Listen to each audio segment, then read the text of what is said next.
Por ejemplo, ¿qué fármacos se acuerdan de los AINES? Como analgésicos antiinflamatorios, diclofenaco sódico, el ibuprofeno, el naproxeno, el acetaminofeno, ketorol, ketorolaco. Estos son más potentes. Por eso es de que se los utiliza en anestesiología. Porque ustedes saben que una incisión quirúrgica, si no tenemos bien inhibidos o bloqueados los receptores del dolor del paciente, imagínense el umbral del dolor, a cuánto se iría. Por eso es que en anestesiología lo utilizamos mucho. ¿De dónde derivan los opiáceos o narcóticos potentes?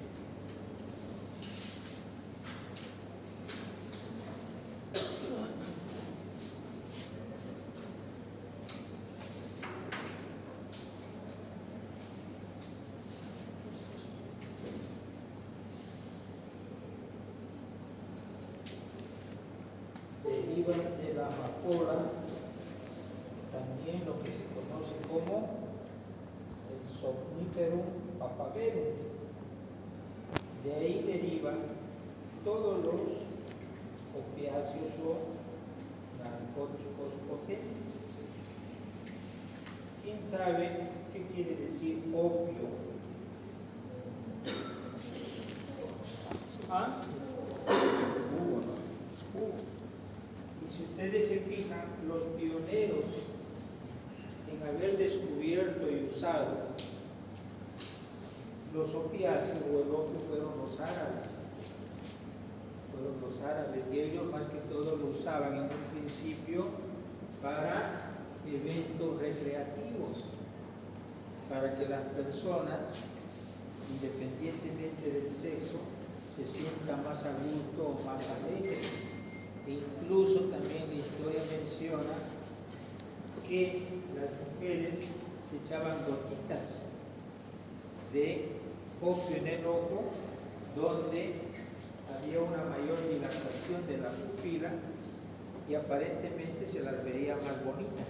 Entonces lo utilizaban también desde ese punto de vista. Pero nosotros ya lo utilizamos desde otro punto de vista, como es la medicina. Entonces, esta es una frase muy bonita que dice que de todos los remedios que Dios Todopoderoso se ha dignado dar al hombre para aliviar su sufrimiento, ninguno es tan universal y eficaz como son los opioides, para que vean esa eficacia. ¿Y esto por qué?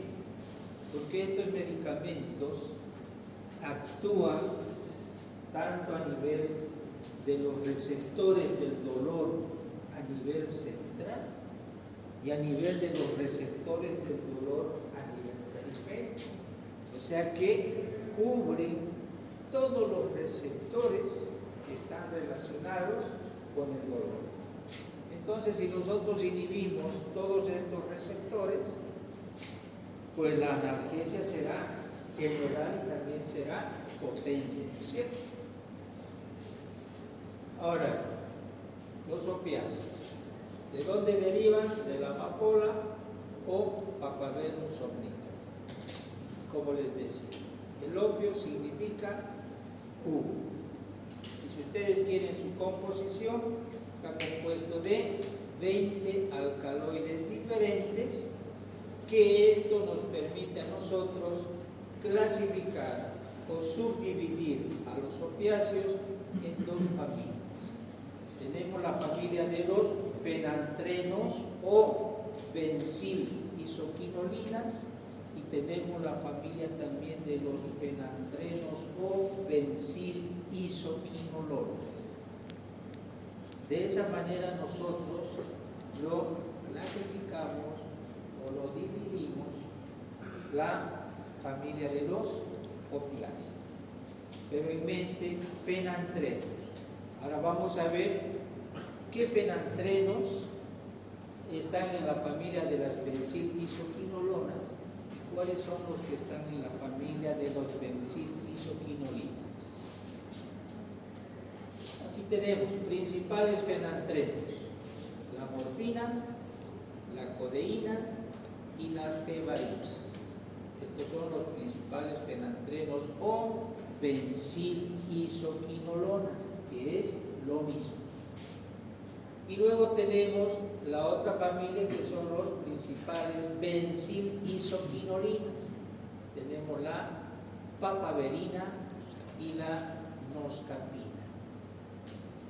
Algo importante también que debemos conocer de estos fármacos es que, si bien provienen de algo natural, de ese algo natural también se han creado ya opiáceos, tanto semisintéticos y también sintéticos. Y estos serían la morfina, la codeína, la tebaína, la papaverina y la noscapina, serían los opiáceos naturales. Y de ahí es que ustedes, si revisan farmacología, van a ver un monte de opiáceos, Pero esto nosotros debemos tenerlo muy en mente. Por ejemplo, la codeína. ¿En qué utilizamos ahora la codeína como nombre de codeína?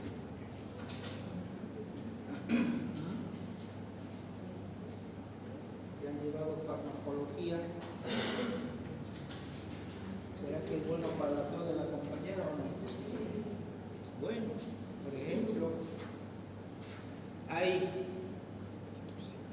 tos que duran por mucho tiempo, siempre y cuando descartando que no sea una tuberculosis. ¿Por qué es bueno utilizar un jarabe de codeína para poder inhibir ese reflejo de la tos? ¿Por qué creen? A lo que les he explicado. ¿Qué hay en el cerebro? Está el centro de oxígeno de la tos. Y es ahí donde este opiáceo, como es la codeína, actúa de esa manera que inhibe la tos. La codeína.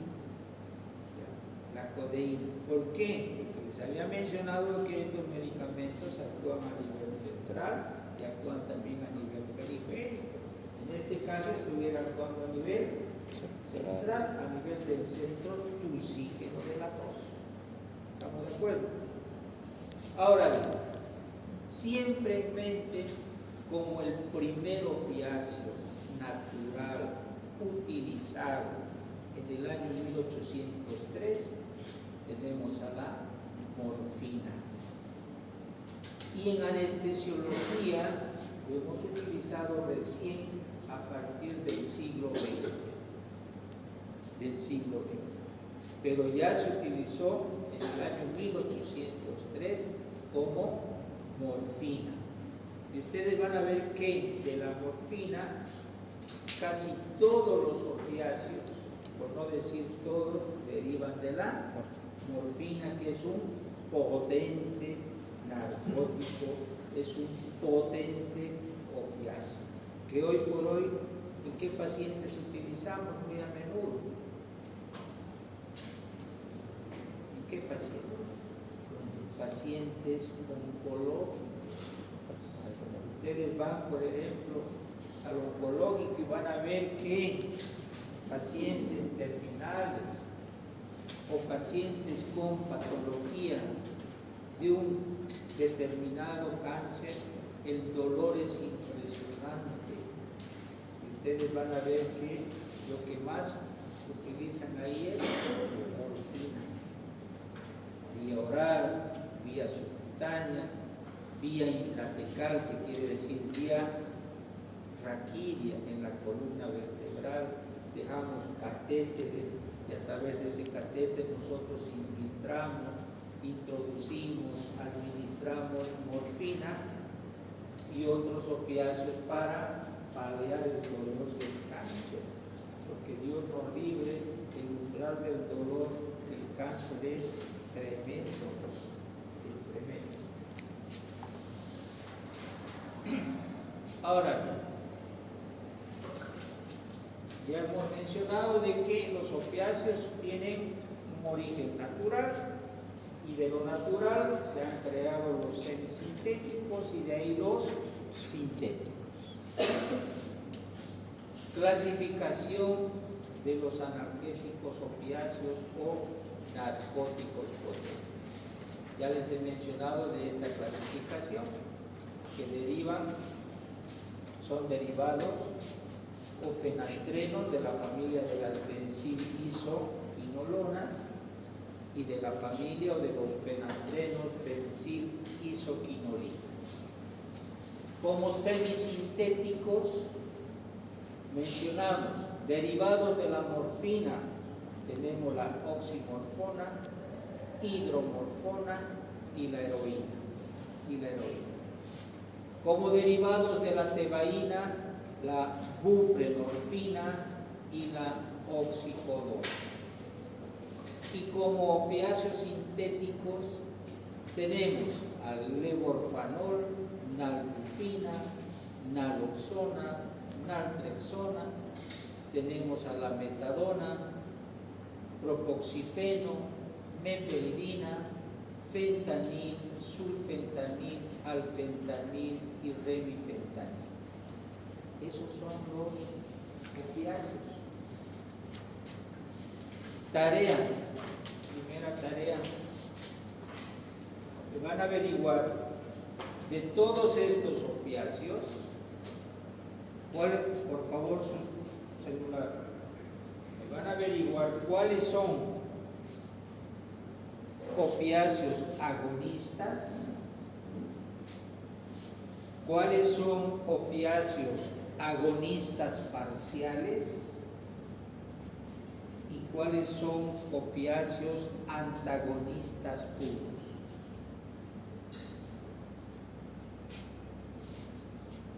Ya les había mencionado que agonista quiere decir todo fármaco que estimula y el antagonista es todo fármaco que inhibe esa estimulación, pero ahí se suma lo que es un agonista parcial, o en algún libro también encuentran como agonista antagonista. Entonces ustedes se van a preocupar en investigar.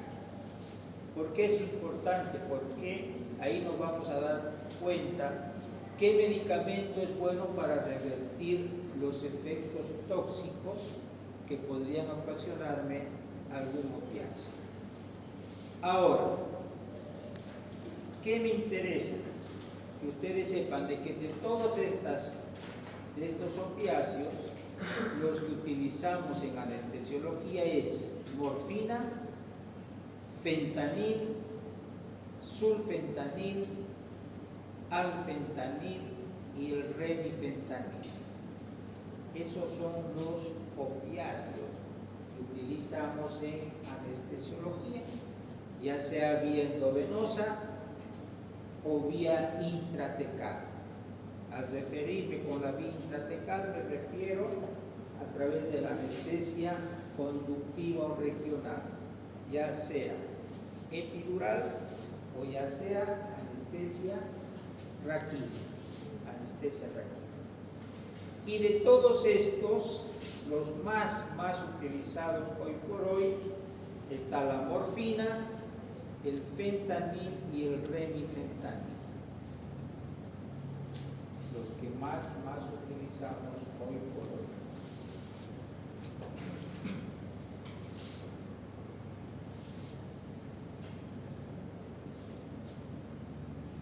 También podemos, de acuerdo a su potencia de los opiáceos, tenemos los opioides débiles y tenemos los opioides fuertes.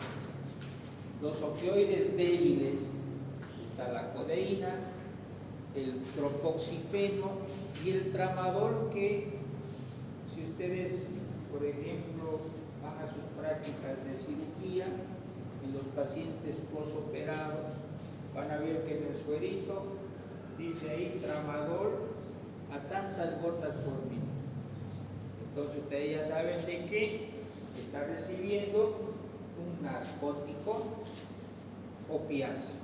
Y el tramadol será un opiáceo natural, semisintético o sintético. ¿Qué viene a ser el tramadol? ¿Qué viene a ser la meperidina? ¿Será natural? ¿Será semisintético o sintético? Son sintéticos, ya son sintéticos.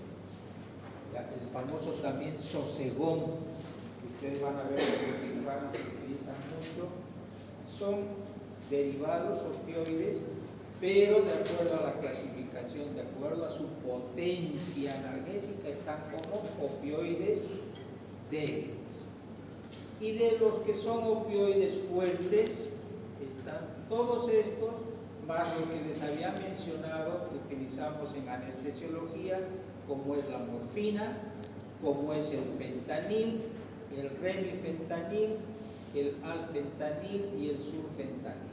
Pero los más utilizados, les vuelvo a repetir, morfina, fentanil y remifentanil. Opiáceos fuertes, narcóticos fuertes.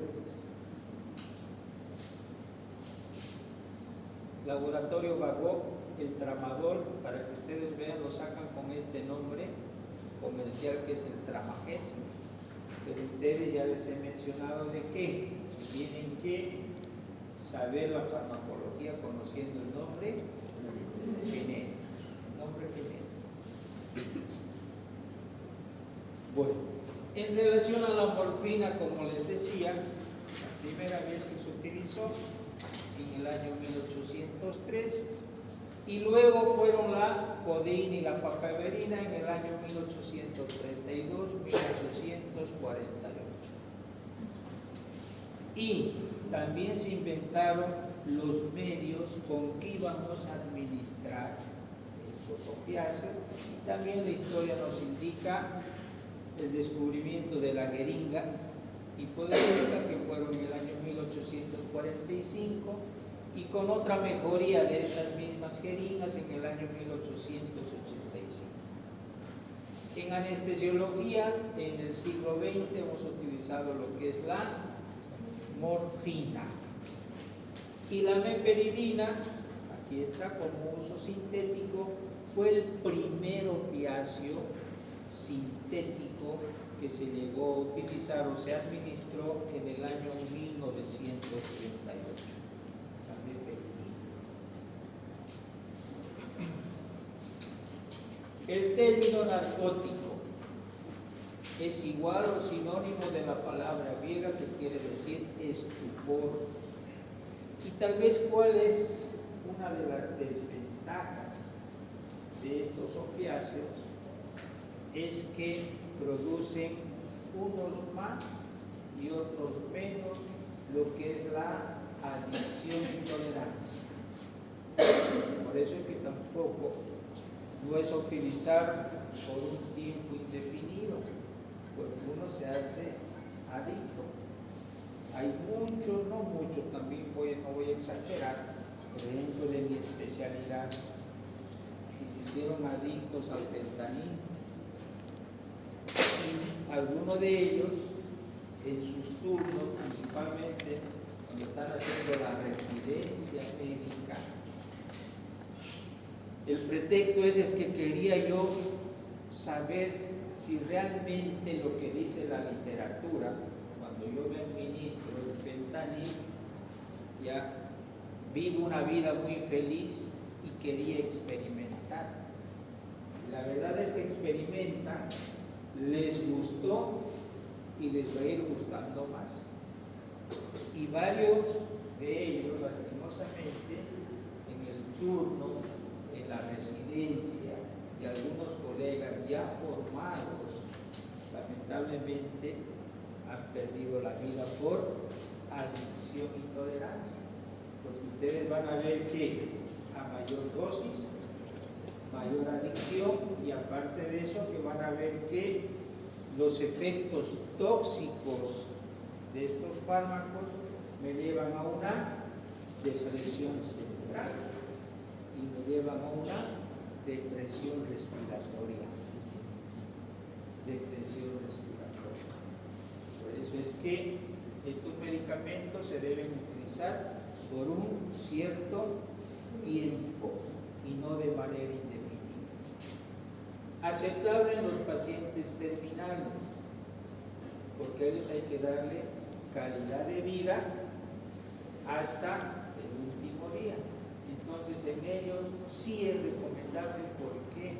Porque ustedes mismos se van a dar cuenta, y si tienen la oportunidad, de que un paciente terminal, cuando se le administra estos fármacos, o específicamente lo que es la morfina, se olvida de su enfermedad.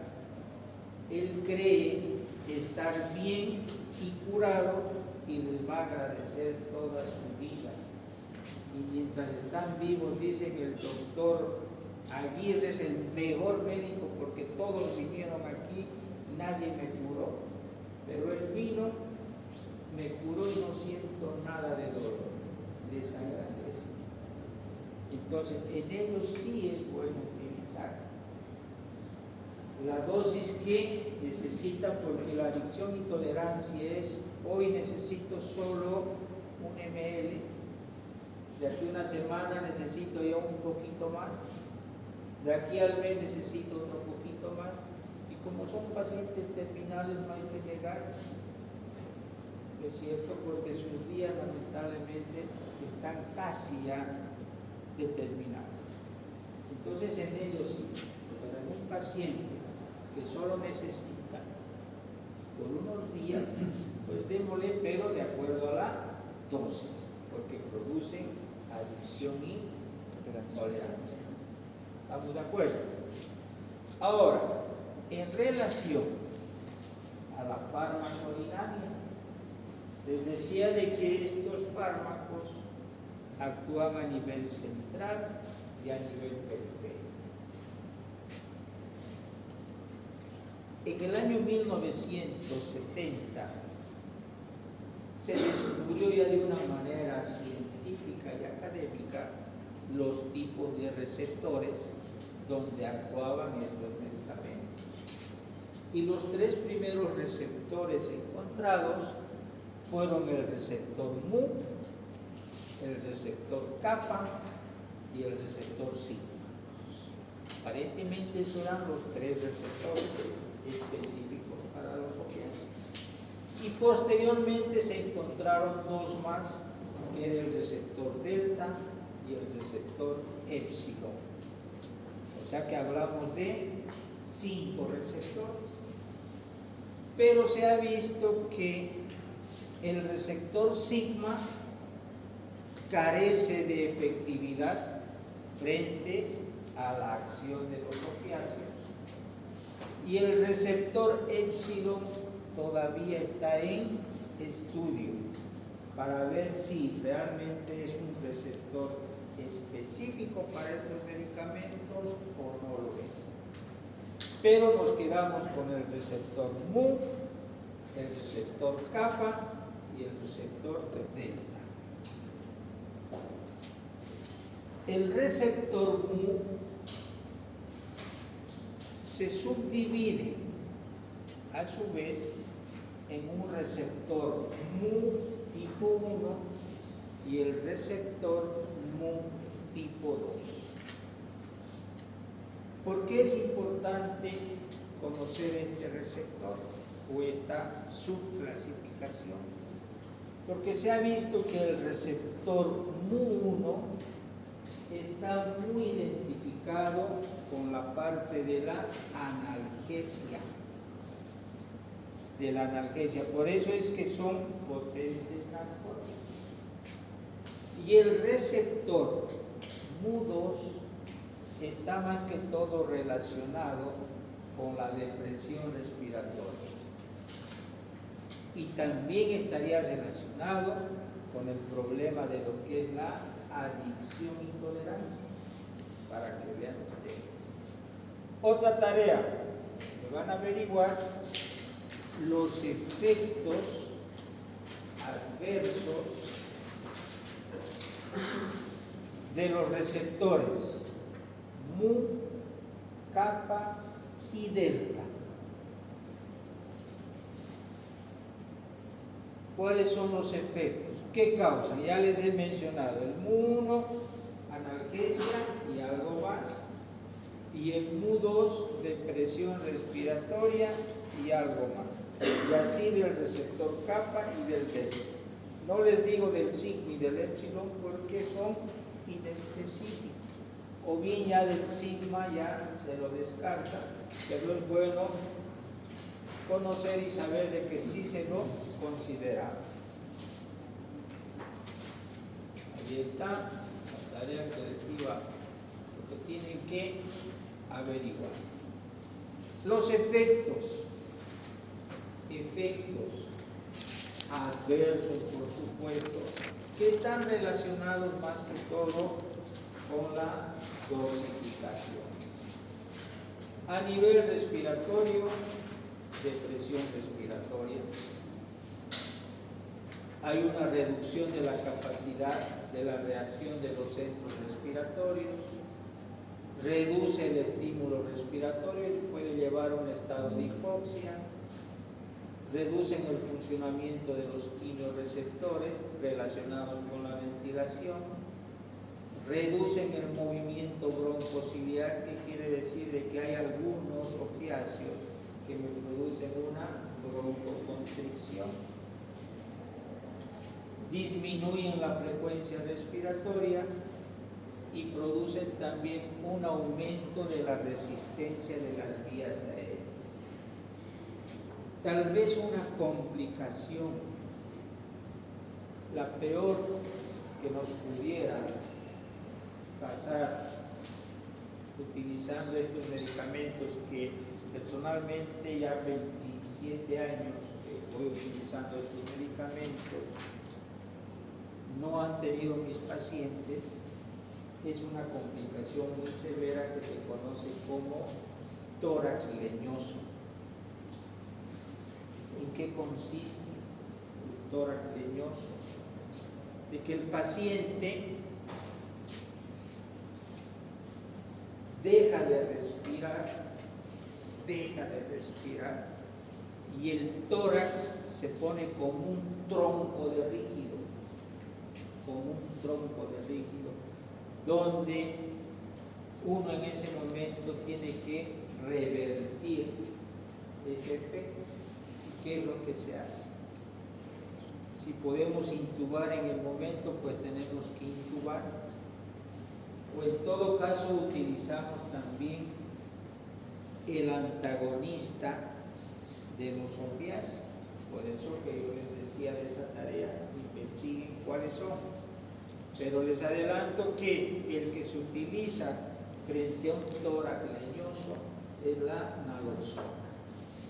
Ese es un antagonista puro, la naloxona, para revertir ese tórax que está completamente rígido, porque el paciente deja de revertir.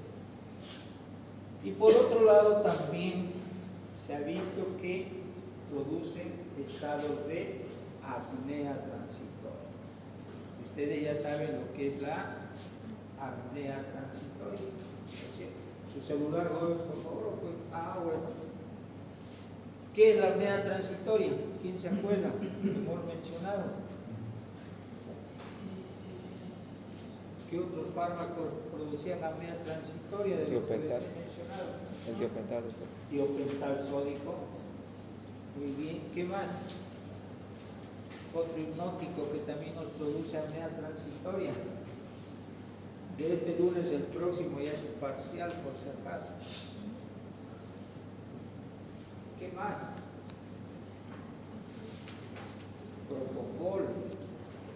Y a eso se suman también los opiáceos que pueden llevar a una apnea transitoria, que es ¿qué es la apnea transitoria? ¿Por qué tiempo dura?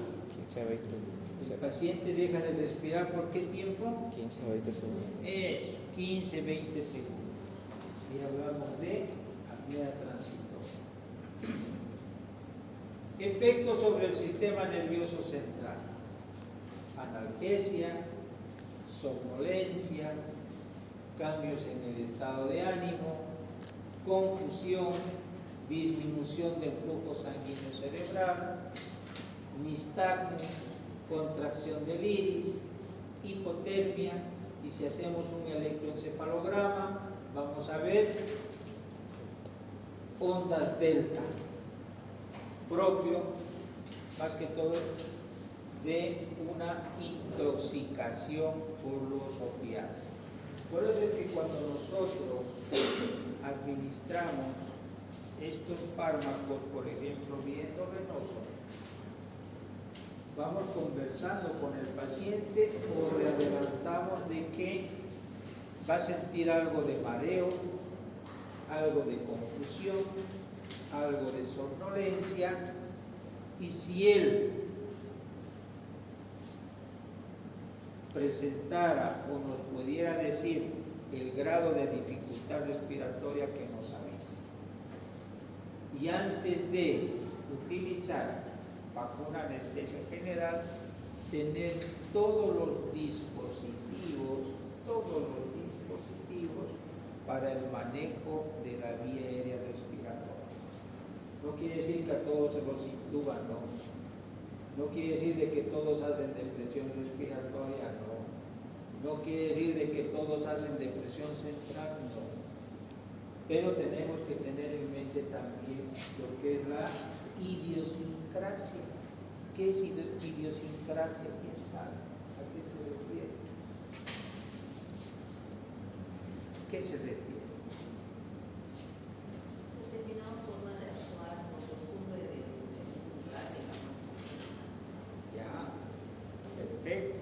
¿Qué más? Una predisposición específica al manejo del paciente. Perfecto. ¿Qué más? A lo que han dicho, por ejemplo, los compañeros, la idiosincrasia es de que puede ser que a mí 50 microgramos de fentanil me lleve una depresión respiratoria, pero puede ser que a la compañera 300 microgramos de fentanil solamente le lleve a un estado de sedación. O sea, la respuesta de mi organismo ante un efecto adverso. En otras palabras, mi organismo tolera más que el organismo del compañero o la compañera, o viceversa. Por eso es de que debemos tener eso siempre en mente, de que en medicina no todos los organismos, lamentablemente, pueden actuar de la misma manera. Hay diferencias. O por comentarios que dicen, no, lo que pasa es que a este paciente le hemos puesto, esto es lo que se hace en la residencia médica, se hace el estudio de casos. No, yo he hecho este estudio de que le he puesto 200 microgramos de fentanil, no he tenido ningún problema. Y no por eso yo voy a utilizar los 200 microgramos. Entonces uno también tiene que deducir. Pero ¿qué es lo más importante? Saber la dosis. Entonces debemos manejar dosis, kilogramos de peso. Y en relación a los opiáceos, la unidad de medida utilizamos los microgramos. Ahora, si ustedes quieren convertirlo a miligramos, pues lo convierten. Pero aquí utilizamos los microgramos. Por ejemplo, el fentanil. Un ml de fentanil equivale a 50 microgramos. La dosis del fentanil, 1 a 3 microgramos. Mi paciente pesa 70 kilos. ¿Cuánto debería dar? Si la dosis es de 1 a 3, ¿cuánto debería dar? paciente de 70 kilos, sé que la dosis puedo dar de 1 a 3, ¿cuánto debería dar? ¿Les han enseñado eso o no les han enseñado? Si sé que la dosis es de 1 a 3, yo digo, bueno, no le voy a dar ni la dosis máxima ni la mínima. Agarro 2. Directamente pesa el paciente 70 kilos, 2 por 7, 14. Le aumento un 0, 140. ¿Qué? Microgramos. Si sé que en un ml hay 50 microgramos, ¿cuántos ml debe administrar? 3. No hagamos problema por los 10 que faltan, porque estoy tomando la dosis de 2. Porque si tomara 3 por 7, 21. Estuviera utilizando 4 ml, pero estoy utilizando una dosis intermedia. De esa manera es como ustedes tienen que dosificar. Paciente adulto y paciente pediátrico y también paciente de la tercera edad. Porque un paciente de la tercera edad no le van a dar una dosis tope o máxima, ¿no? Porque ya tenemos que cuidar también el hígado, el riñón, que son los órganos por donde se van a metabolizar y se van a eliminar. Muy bien. Efectos sobre el sistema renal y gastrointestinal, retención urinaria, acción antidiurética, que ustedes saben la ADH, disminuye la actividad del esfínter esofágico inferior, retrasa el vaciamiento gástrico, aumenta la presión del esfínter de Oddi, aumenta la incidencia de náuseas y vómitos y aumenta la secreción gastrointestinal. Por ejemplo, esto en los estudios de vesícula biliar, cuando el cirujano sospecha de un cálculo que esté obstruyendo colédoco y al cirujano se le hace difícil entrar y sacar ese cálculo, entonces pide un estudio que se llama RCP, que es un estudio endoscópico. A través de ese estudio endoscópico, o bien se retira ese cálculo que está obstruyendo, o bien el endoscopista lo empuja para que ese cálculo se vaya a duodeno, primera porción del intestino delgado. Pero eso, uno, molesta, duele, y por otro lado, necesitamos que el colédoco esté dilatado para que ese cálculo pueda migrar. En ese caso, o en ese estudio RCP, está contraindicado utilizar los opiáceos narcóticos. ¿Por qué? Porque ese conducto colédoco que nosotros necesitamos que esté dilatado, los opiáceos que hacen, lo van a cerrar, va a producir una constricción del colédoco. Y si el colédoco, su calibre se cierra, por donde ese cálculo se lo va a empujar, ni por arriba ni que caiga al duodeno. Por eso es que no debemos utilizar en ese estudio, estaría contraindicado. Por otra parte, retención urinaria. Ustedes van a ver, bueno, que a ustedes parece que no les gusta mucho la parte quirúrgica, porque muchos no han ido a su práctica, ya tienen 0, van a ver que a una gran mayoría, por no decir a la mayoría, o cuando me toca dar a mi anestesia, sé que voy a utilizar un opiáceo, lo primero que hago es sonda vesical. ¿Por qué? Porque en muchos pacientes, no será en todos, pero en muchos hacen retención urinaria o retención vesical o globo vesical. Entonces, eso incomoda al paciente.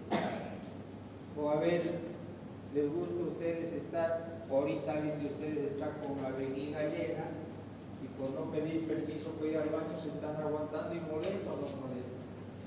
Duele, ¿no es cierto? Entonces también ese es el motivo porque el paciente tenga que estar con una sonda vesical. ¿Para qué? Para que de una manera espontánea esa sonda vesical conectada a una bolsa va a estar orinando de una manera espontánea y esa vejiga no va a estar distendida. Porque cuando no ponemos la sonda vesical y esa vejiga está llena, el paciente o la paciente se queja porque duele o no duele. O les gusta estar a ustedes con la vejiga llena. ¿No es cierto? Duele. Por eso es de que sí es necesario poner una sondita vesical. Sé que va a venir paciente o va a presentar náuseas y vómitos. ¿Qué hago? ¿Qué me anticipo? ¿Qué utilizo? Cualquier antiemético, ¿no? Me anticipo, no espero que le vengan las náuseas y vómitos. Yo que voy a hacer una metoclopramida, le voy a hacer un ondansetron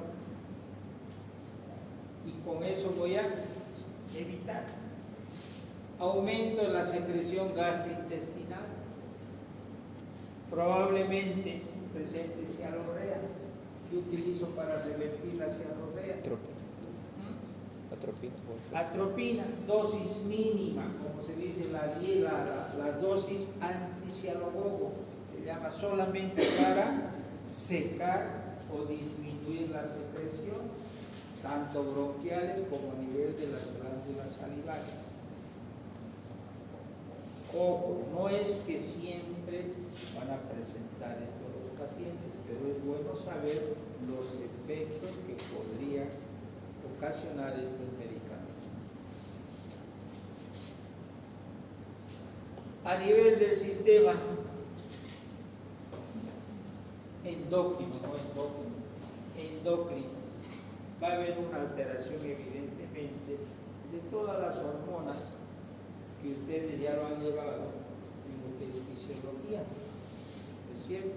Endocrino, que es ¿qué capítulo es endocrino, Michael? ¿O qué unidades? La 14 y unidad 15, ¿cierto? Y los capítulos son del 75 hasta el 80. Parece que no han llevado fisiología. Entonces, inhibe la descarga de la hormona liberadora de gonadotropina, factor liberador de corticotropina, también disminuye la concentración de la luteinizante, folículo estimulante, la hormona de crecimiento, y también hay una disminución de lo que es la testosterona y lo que es el cortisol. Eso a grandes rasgos es lo que puede ocasionar en el sistema endocrino. A nivel del aparato reproductor, prolongan el trabajo de parto, no tienen efectos teratogénicos, atraviesan la barrera placentaria, depresión respiratoria fetal.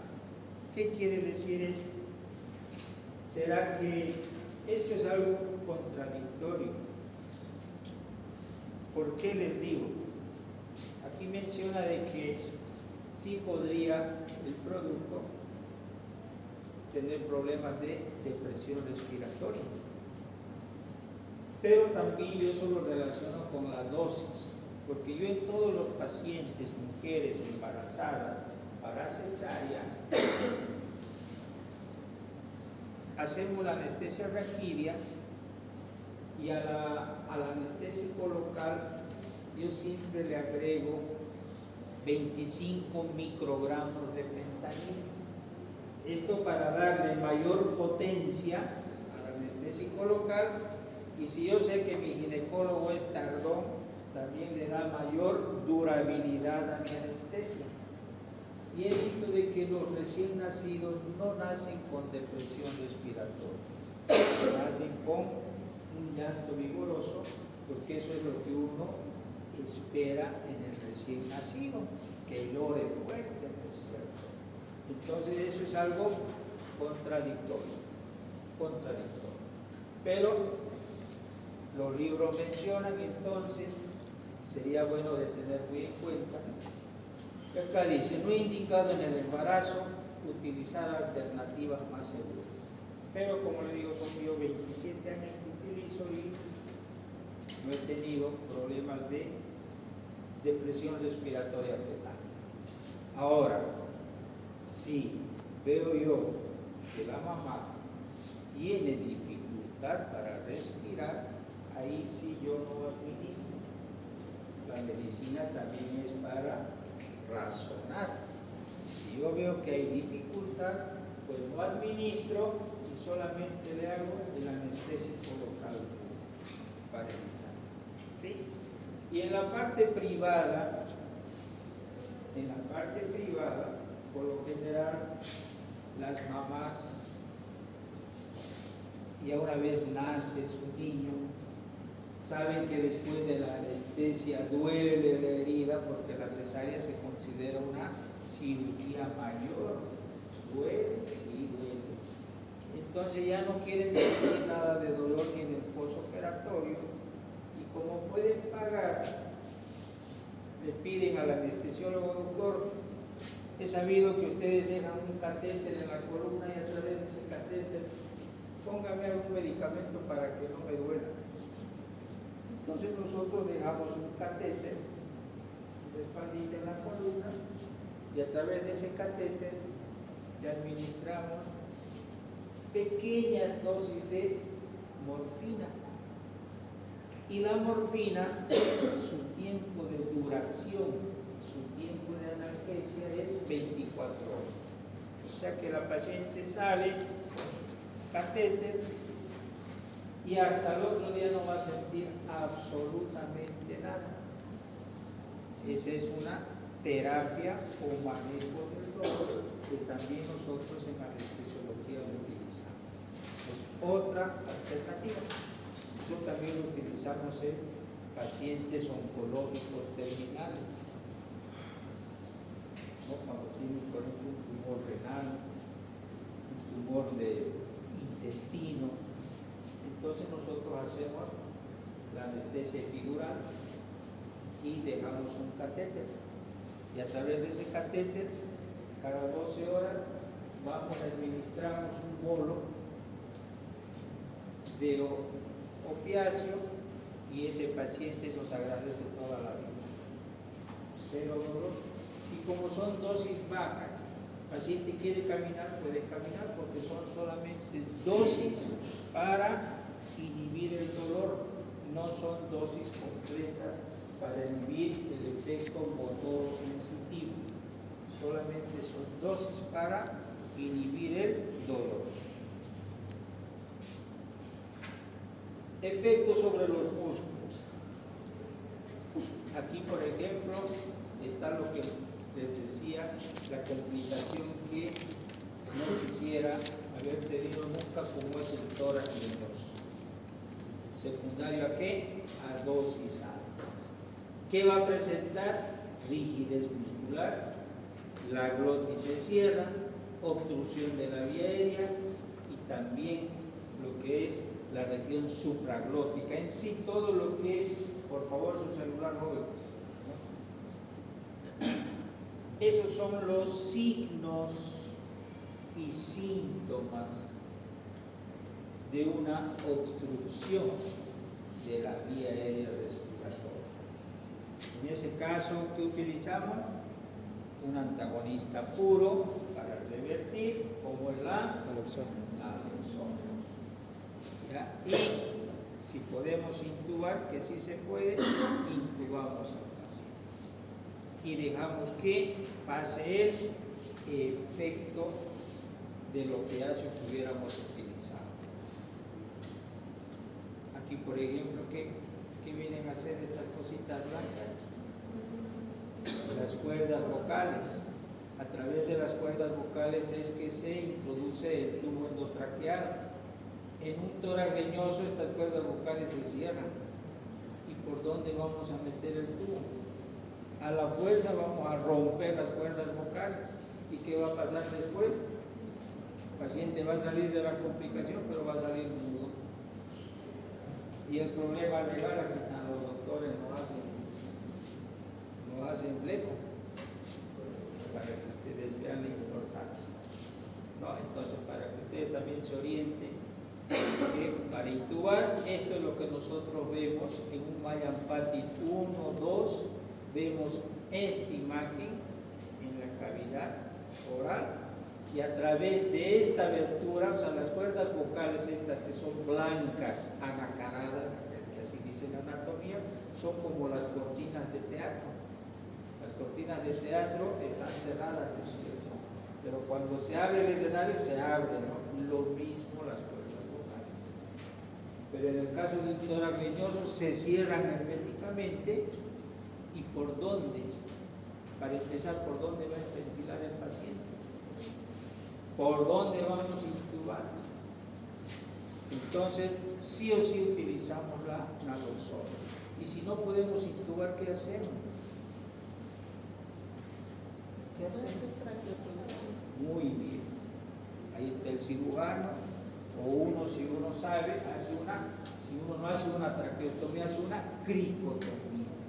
Agarra uno tiroides, 2 centímetros por abajo está la membrana cricotiroidea y ahí funcionamos. Y si está el cirujano, le decimos, doctor, a ver, vamos, pues la cosa es permeabilizar.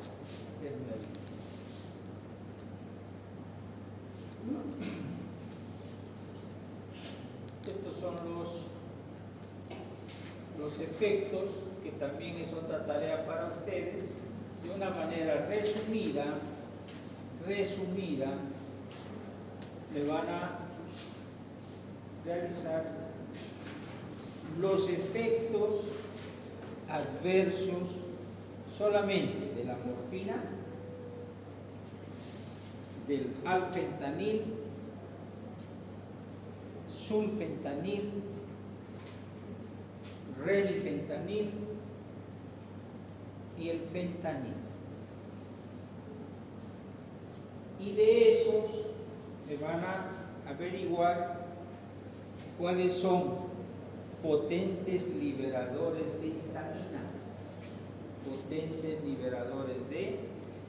histamina. Para que así también ustedes sepan en qué pacientes no debo utilizar o primero administro un antialérgico y después administro. Porque también muchas veces cometemos este error. Sé que es alérgico a algo y ya no lo quiero utilizar ese medicamento. Entonces yo me anticipo y utilizo un antialérgico para inhibir de que se libere histamina y de esa manera evito la alergia, ¿no es cierto? La alergia. Pero si yo sé de que y es alérgico, pues busco otra alternativa y ustedes van a ver de que hay opiáceos que unos liberan y que otros no liberan. Y de los que no liberan mucho, afortunadamente, son los que nosotros utilizamos en anestesia. Por eso es que lo utilizamos bastante. Bueno, ¿alguna pregunta, alguna duda, jóvenes?